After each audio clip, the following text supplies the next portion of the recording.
எல்லோருக்கும் வணக்கம். துபாய் ஈமான் கலாச்சார மையம் சார்பாக 78வது இந்திய சுதந்திர தின விழா கொண்டாட்டம். தலைவர் BSM ஹபீபுல்லா கான், பொருளாளர் யஹ்யா, துணைத் தலைவர் கமால் ஆகியோர் வழிகாட்டுதலில் பொதுச் செயலாளர் ஹமீது யாசின் தலைமையில் மற்றும் நிர்வாகிகள் ஒருங்கிணைப்பில் துபாய் ஈமான் அலுவலகத்தில் நடைபெற்றது.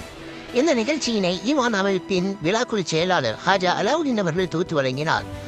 இந்நிகழ்ச்சியின் சிறப்பு அழைப்பாளர்களாக முத்தமிழ் சங்க தலைவர் ஷா, சேர்மன் ராமச்சந்திரன் மற்றும் நிர்வாகி சாகுல், தமிழ் லேடிஸ் அசோசியேஷன் பொதுச் செயலாளர் சானியூ, அயலக தமிழர் நல வாரிய சட்ட ஆலோசகர் ஹேமா, UTS தமிழ் சங்க தலைவர் ரமேஷ், சென்னை ஜித்தா, துபாய் பசுமை தாயகம் மகேஷ், துபாய் புள்ளைங்கோ ஷானவாஸ், அயாஸ் மற்றும் நியாஸ், துபாய் தர்பார் சாமி சதீஷ் மற்றும் கோவிந்தராஜ், மன்னை சுரேஷ், மாயபுரம் அமீன், சுலைமான் மற்றும் பலர் கலந்து கொண்டனர். இந்த நிகழ்ச்சியில் தமிழஸ் சேனல் தாகிறவர்களும் கலந்து கொண்டார். நேரம் பலர் இந்நிகழ்வில் கலந்து இந்நிகழ்ச்சியை சிறப்பித்தனர்.